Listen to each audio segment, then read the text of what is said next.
मैं अपने पापा की मौत के बाद आज उनके ऑफिस में उनके बॉस के सामने बैठी थी। अभी मेरी आंखों से आंसू बह रहे थे। सामने बैठा आदमी मुझे बड़े गौर से देख रहा था। उम्र में वो 35-40 के लगभग था। कहने लगा, आपके पापा की अचानक से हार्ट अटैक से होने वाली मौत का सुनकर हमें बहुत अफसोस हुआ। लेकिन देखिए मिस निहारिका, आपके पिताजी की मौत पर हम जो कुछ कर सकते थे वो मेरा ड्राइवर आपको चेक की सूरत में आपके घर दे चुका था। उस आदमी ने पानी का गिलास मेरी तरफ बढ़ाते हुए कहा था। मैं सिसकियों से रो रही थी। मुझे अपने पापा से बहुत मोहब्बत थी और उनकी अचानक से होने वाली मौत ने मुझे अंदर से हिलाकर रख दिया था, क्योंकि मैं घर की सबसे बड़ी थी और घर की सारी जिम्मेदारियां अब मुझ पर ही आ पड़ी थीं। मैंने कांपते हाथों से पानी का गिलास पकड़कर अपने होठों से लगाया। बस कुछ ही घूंट पीकर अपना सूखा गला तर किया था ताकि उससे बात कर सकूं। मैंने कहा, मैं जानती हूँ, मगर मैं आपसे यहाँ पर मदद मांगने नहीं आई। देखिए, मैं एमबीए कर रही हूँ और आखिर का बस एक सेमेस्टर ही बाकी बचा है। मैं चाहती हूँ आप मुझे मेरे पापा की जगह नौकरी दे दें। ये कहने के बाद मैंने अपने पास से अपने डॉक्यूमेंट्स की फाइल निकाली और उस आदमी के सामने रख दी। साथ ही साथ मैं अपने आंसू भी पोंछ रही थी। उसने एक नज़र मेरी फाइल की तरफ डाली और फिर फाइल वापस मुझे पकड़ा दी। कहने लगा, इसकी ज़रूरत नहीं है मिस निहारिका, आप कल से ही ज्वाइन कर सकती हैं। ये सुनकर तो मैं बहुत खुश हुई थी। मैंने कहा, आपका बहुत बहुत धन्यवाद। वो कहने लगा, नहीं ऐसी कोई बात नहीं, आपके पिताजी काफ़ी सालों से हमारे ऑफिस में काम कर रहे थे, इसलिए मुझे आपके डॉक्यूमेंट्स देखने की कोई ज़रूरत नहीं है। आप अपने पिताजी की जगह नौकरी कर सकती हैं और आपको तनख्वाह भी मैं उतनी ही दूंगा जितनी कि आपके पिताजी को देता था। ये सुनकर मैं बेहद खुश और रिलैक्स हो गई थी कि अब मेरे घर की परेशानियाँ दूर हो जाएंगी। लेकिन जैसे ही मैं बाहर जाने के लिए उठी तो वो आदमी कहने लगा, मिस निहारिका, आपको आइडिया तो है ना कि हम यहाँ पर क्या काम करवाते हैं?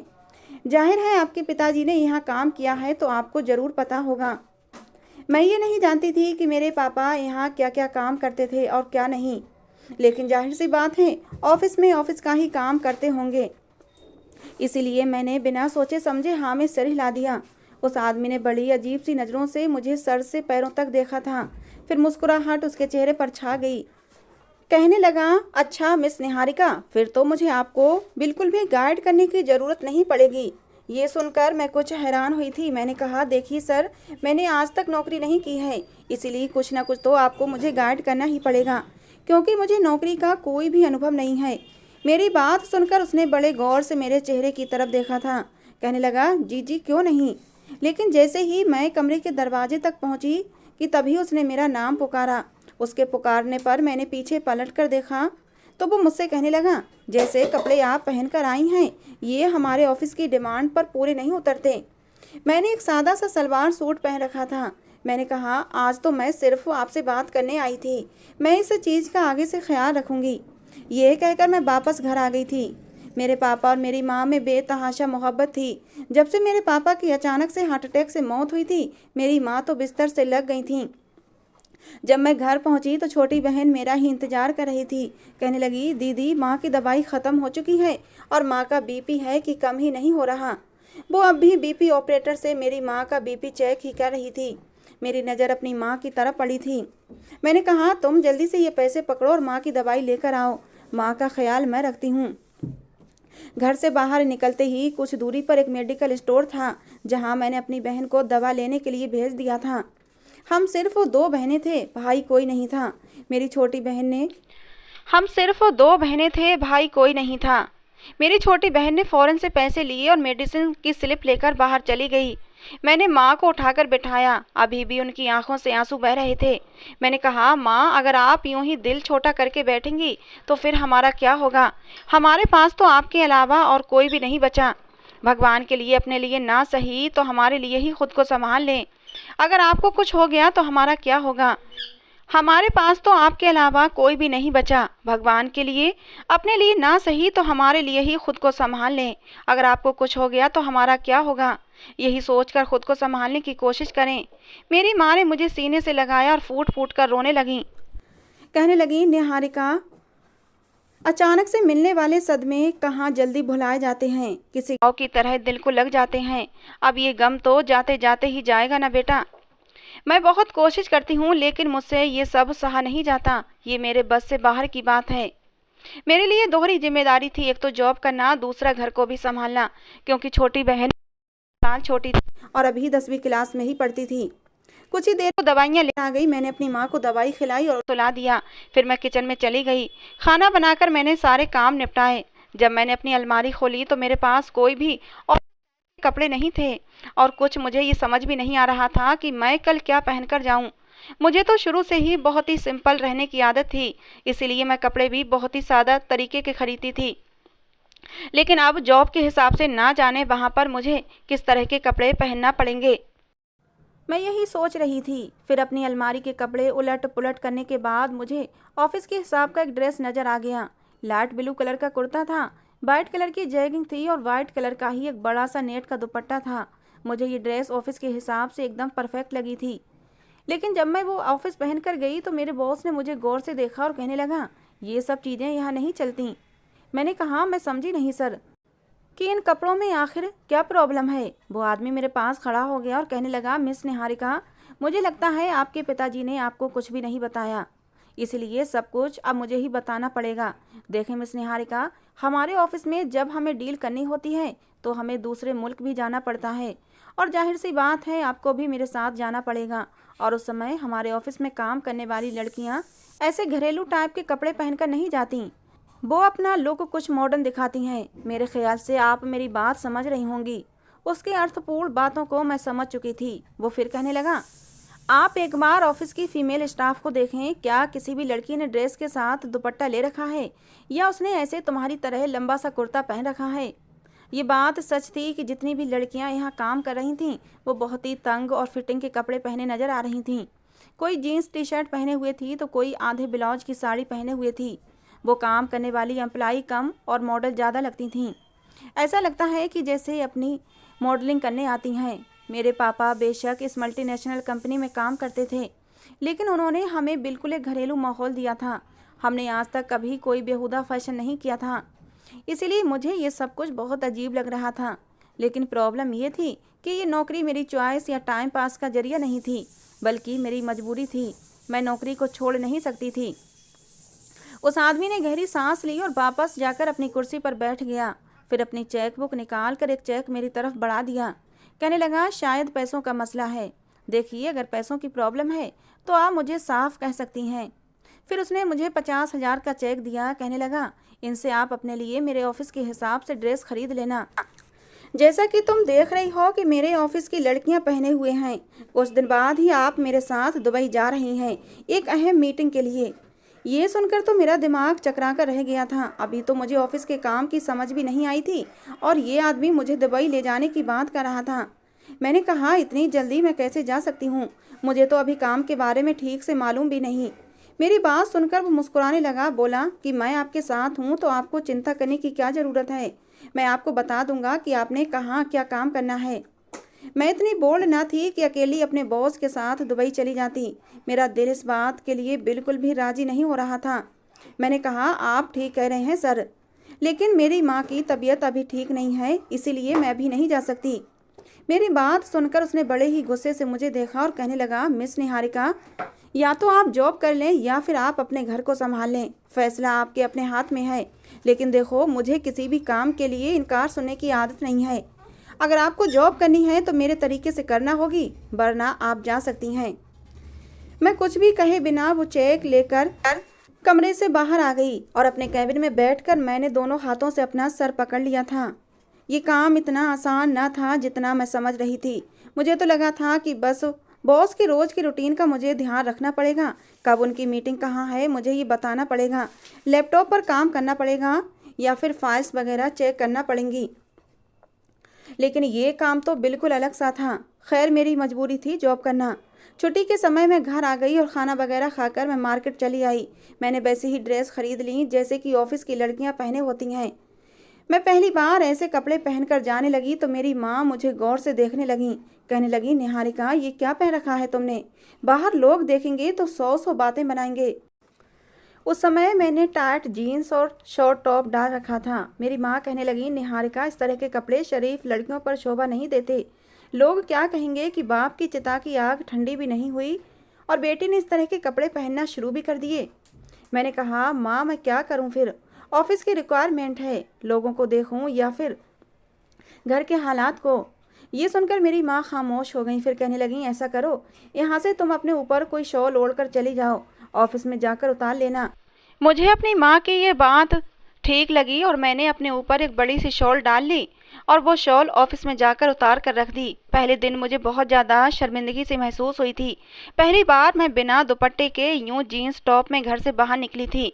आज जब बॉस ऑफिस में आए तो एक सरसरी सी नज़र मुझ पर डाली और आगे बढ़ने लगे, लेकिन एकदम ही उनके पाँव रुके थे। उन्होंने दोबारा से पलटकर मुझे देखा, फिर मुस्कुराते हुए मेरे केबिन के पास आए और कहने लगे, निहारिका, आज आप परफेक्ट लग रही हैं। मुझे उनकी तारीफ जरा भी अच्छी नहीं लग रही थी।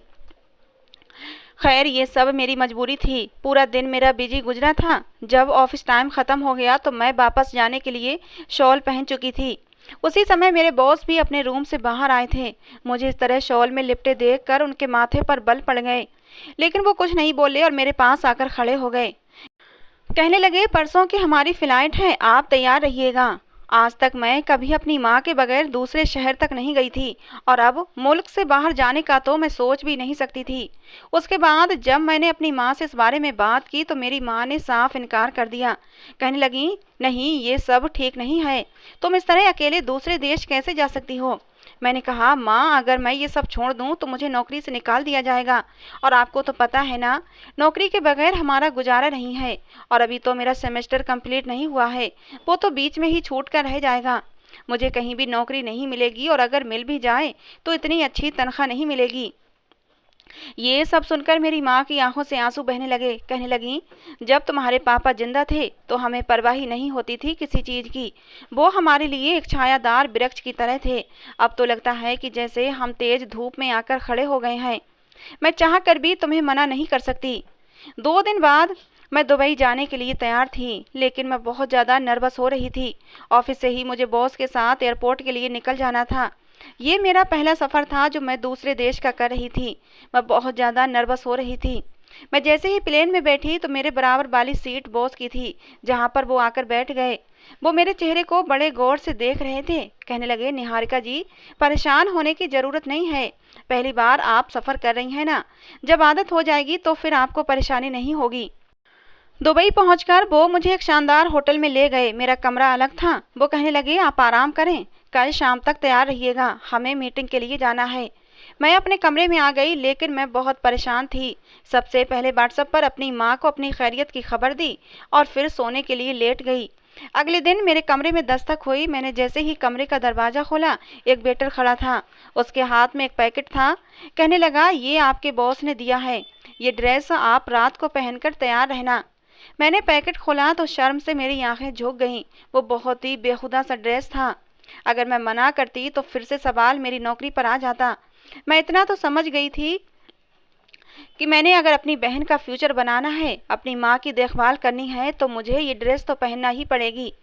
अपने घर वालों के खर्चे उठाने के लिए मुझे ये कुर्बानी देना ही पड़ेगी। मैंने वो ड्रेस पहन ली। मैं 7 बजे अपने रूम से बाहर आई तो उसी होटल के रेस्टोरेंट में मीटिंग थी। जब मैं वहाँ पहुँची तो बॉस मुझे देखकर आंखें झपकाना भूल गया था। उसके साथ बैठे दूसरे मर्दों की नज़रें भी बहुत ही बोल्ड थीं, जो मेरे ऊपर उठ रही थीं, और उनमें से कुछ अरबी थे, कुछ दूसरे मुल्कों के थे। मैं अपने आप में सिमटने की कोशिश कर रही थी। बॉस ने अपना बाजू बढ़ाकर मुझे अपने आप से लगाया और अपना हाथ फैलाकर मेरे दूसरे कंधे पर रख दिया। फिर मेरा इंट्रोडक्शन करवाने लगे। मुझे बहुत घबराहट महसूस हो रही थी। आज तक किसी गैर मर्द ने मुझे छुआ तक नहीं था और वो बॉस मेरा कुछ नहीं लगता था, लेकिन ये सब करना मेरी बेबसी थी कि मुझे खामोश रहने पर मजबूर कर रही थी। जब तक मीटिंग जारी रही, उन सब की नज़रें मुझ पर ही टिकी रहीं।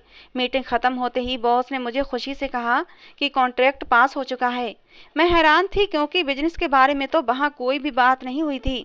बॉस ने कहा कि इस बार मैं आपको बोनस बहुत अच्छा दूंगा। मैं परेशान थी कि मैं वहाँ तो सिर्फ आम सी बातें ही हो रही थीं, कोई भी कारोबारी बात नहीं हुई थी। मैंने सिर्फ 15 दिन ही ऑफिस में काम किया था और वहाँ पर मुझे अभी तक काम के बारे में समझ नहीं आई थी कि आखिर यहाँ पर होता क्या है। खाना खाने के बाद मैं अपने कमरे में आ गई थी।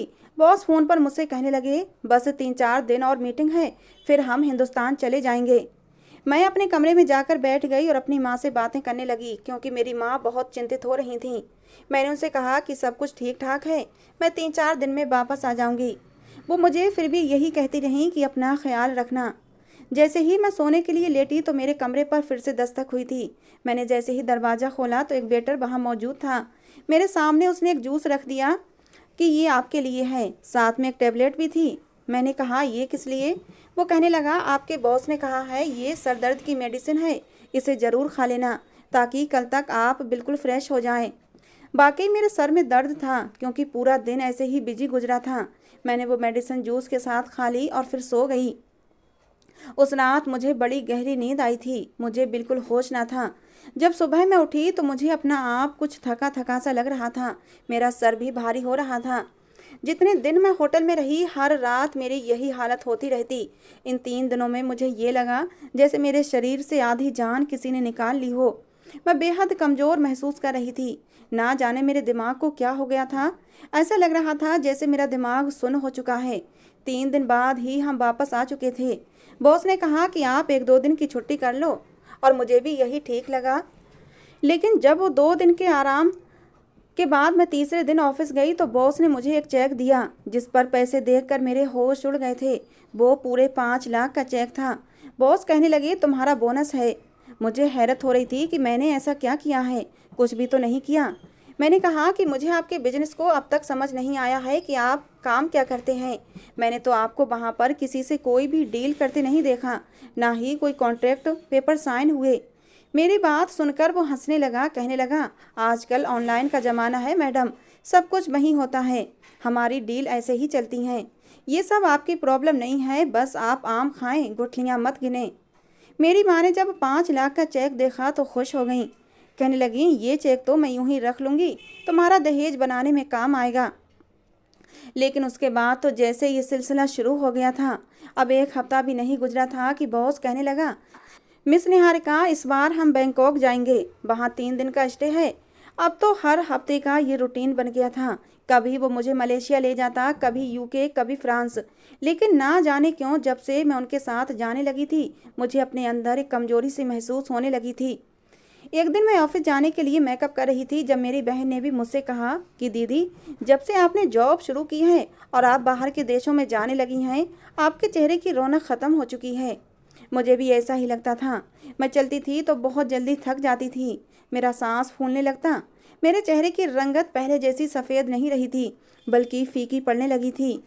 लेकिन मेरे पास पैसे अब अच्छे खासे आ चुके थे। लेकिन मुझे अभी तक ये समझ नहीं आती थी कि इन 2 महीने में ऑफिस में काम होता क्या है। आज मेरी छुट्टी थी और बॉस ने भी कहा था कि आज ऑफिस में मत आना, लेकिन मेरा दिल घर में बिल्कुल नहीं लग रहा था। इसीलिए मैंने सोचा कि ऑफिस ही चली जाती हूँ। जब मैंने ऑफिस के अंदर कदम रखा तो सारा का सारा स्टाफ बॉस के कमरे में मौजूद था। मुझे अपने बॉस के कमरे से चीखने चिल्लाने की आवाज़ें आ रही थीं, जैसे वो किसी को डांट रहा हो। पूरा स्टाफ ऐसे खड़ा था जैसे कि सबको सांप सूंघ गया हो। मैं अपने केबिन में बैठने की बजाय बॉस के कमरे के पास खड़ी हो गई। सब लोग ऑफिस के अंदर मौजूद थे, सिर्फ मैं ही बाहर थी। जो बातें मुझे सुनाई दी मेरे होश उड़ाने के लिए काफ़ी थी। मैं फ़ौरन से पीछे हट गई थी, क्योंकि मेरे दिमाग में उठने वाले हर सवाल का जवाब मुझे मिल चुका था। मेरी आंखों से आंसू बह रहे थे। मैं वहीं से वापस पलटकर अपने घर चली गई। मुझे लगा जैसे मेरा दिल फट जाएगा, मेरी जान अभी कभी निकल जाएगी। ये कैसी सच्चाई थी जो मेरे ऊपर आज खुली थी। मुझे नहीं पता था कि कितना घिनौना काम ऑफिस में होता है। फिर मुझे ये भी याद आने लगा कि मेरे पापा भी इसी ऑफिस में काम करते थे। क्या मेरे पापा भी इसी पाप के हिस्सेदार थे? ये सोचकर तो मेरा दिल यूं था कि जैसे अभी बंद हो जाएगा। आंसू लगातार बह रहे थे, एक पल के लिए भी रुक नहीं रहे थे। फिर मेरे अंदर मेरा ज़मीर मुझे झंझोड़ने लगा कि शायद मैं इस दलदल में इसीलिए फंसी हूँ क्योंकि मेरे पापा भी इसी घिनौने काम का एक हिस्सा थे। न जाने मेरे पापा ने भी कितनी मासूम लड़कियों का सौदा किया था, और ये सोच कर ही मेरा दिल कांपने लगा था। मैं सोच रही थी कि कैसे मैं अपने आप को इस दलदल से बाहर निकालूं। फिर मेरे पास एक ही ऐसा तरीका था जिससे मैं खुद को इस दलदल से आज़ाद करा सकती थी। अगले दिन मैं बिल्कुल नॉर्मल तरीके से ऑफिस गई थी। मैंने बॉस पर बिल्कुल भी जाहिर नहीं होने दिया कि मैं उसकी सच्चाई जान चुकी हूँ। मैंने अपना पर्स पर एक छोटा सा कैमरा लगा लिया जो कि बिल्कुल भी नज़र नहीं आता था। जानबूझकर अपना पर्स बॉस के कमरे में रखा और खुद बाहर आ गई। मेरा बॉस लड़कियों की गंदी गंदी वीडियो बनाकर उन वीडियो को बेचता था और उसे इस काम के लाखों रुपये मिलते थे। वो लड़कियों को बाहर के देश लेकर जाता और फिर विदेशी मर्दों के साथ उनकी वीडियो बनाता। मैंने उसके ऑफिस के रूम में वो कैमरा रख दिया था जिसमें उसने अपने सारे कारोबार के बारे में फ़ोन पर किसी को बताया था। सब कुछ कैमरे में रिकॉर्ड हो चुका था। फिर मैं बहाने से बॉस के कमरे में गई और कहा, आई एम सॉरी सर, मेरा पर्स यहाँ रह गया था। मैं पर्स उठाकर अपने साथ ले आई और वो सारी वीडियो अपने पास सेव कर ली। रात के समय मैंने सारी वीडियो अपने बॉस के नंबर पर व्हाट्सअप कर दी, जिसे देखकर फ़ौरन से ही मेरे बॉस की कॉल आई थी। मैंने वो कॉल अटेंड की। वो कहने लगा, ये क्या बदतमीजी है। मैंने कहा, बदतमीजी तो वो थी जो आपने मेरे साथ अनजाने में की थी। किससे पूछकर आपने मेरी इज्जत का सौदा किया और मेरी इज्जत की धज्जियां उड़ाती हुई वीडियो बनाई। अगर आपने मेरी एक भी वीडियो पब्लिक की तो मैं आपकी वीडियो दुनिया के सामने लाकर रख दूंगी। आपकी इज्जत की अर्थी निकाल के रख दूंगी। मैं इस वीडियो को सोशल कर दूंगी। ये सुनकर मेरा बॉस बुरी तरह से घबरा गया था। कहने लगा, ऐसा मत करना। मैं जानती थी वो अपनी झूठी इज्जत का भरम जरूर रखेगा। मैंने कहा, मेरी सारी वीडियो डिलीट कर दो वरना मैं तुम्हारी वीडियो को वायरल कर दूंगी। अगले दिन मैं ऑफिस गई तो उसने मेरी सारी वीडियो मेरी आंखों के सामने डिलीट कर दी। मैंने कहा, मुझे ये काम नहीं करना और कभी भी तुमने मुझे दोबारा इस काम के लिए फोर्स किया तो मैं तुम्हारी वीडियो सबके सामने ले आऊँगी। ये कहकर मैं उसके ऑफिस से बाहर निकल आई थी। मैं जानती थी वो अपनी झूठी इज्जत का भरम जरूर रखेगा और अब मेरे पीछे नहीं पड़ेगा, क्योंकि मेरे पास उसकी कमजोरी थी। और फिर मैंने कहीं और नौकरी कर ली और इज्जत के साथ पैसे कमाने लगी। इस नौकरी की तनख्वाह पहले वाली तनख्वाह से बहुत कम थी, लेकिन इज्जत की कमाई थी। अनजाने में जो गलत काम करके मैंने पैसा कमाया था, मेरे पास पैसे की कोई कमी नहीं थी। समय धीरे धीरे गुजरने लगा था। मेरी बहन 20 साल की हो चुकी थी और मेरी उम्र 30 साल हो चुकी थी, लेकिन मैं अपना सब कुछ गंवा चुकी थी। मेरी माँ मेरे पीछे हाथ धोकर पड़ी रहती कि शादी कर लो, लेकिन मैं शादी नहीं करना चाहती थी, क्योंकि मैं अपने होने वाले पति को धोखा नहीं दे सकती थी। और अगर मैं सच्चाई बताकर शादी करती तो कोई भी गैरतमंद इंसान मुझसे शादी नहीं करता। और फिर मैंने अपनी बहन की शादी के बारे में सोचा। उसके लिए एक बहुत ही अच्छा रिश्ता मिल भी गया और मैंने उसकी धूमधाम से शादी कर दी।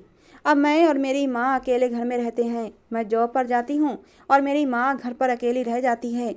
मेरी माँ का बस एक आखिरी सपना है कि मैं भी अपने घर बार की हो जाऊं, लेकिन मैं अपनी माँ को नहीं बता सकती कि मेरे साथ क्या कुछ हो चुका है। इसीलिए मैं शादी के बारे में सोचना भी नहीं चाहती। तो दोस्तों, आज की हमारी कहानी आपको कैसी लगी ज़रूर बताना। पसंद आई हो तो प्लीज़ लाइक करना। रोज़ ऐसे ही एक नई कहानी सुनने के लिए हमारे चैनल को भी सब्सक्राइब करना। कहानी को अंत तक सुनने के लिए आप लोगों का बहुत बहुत धन्यवाद।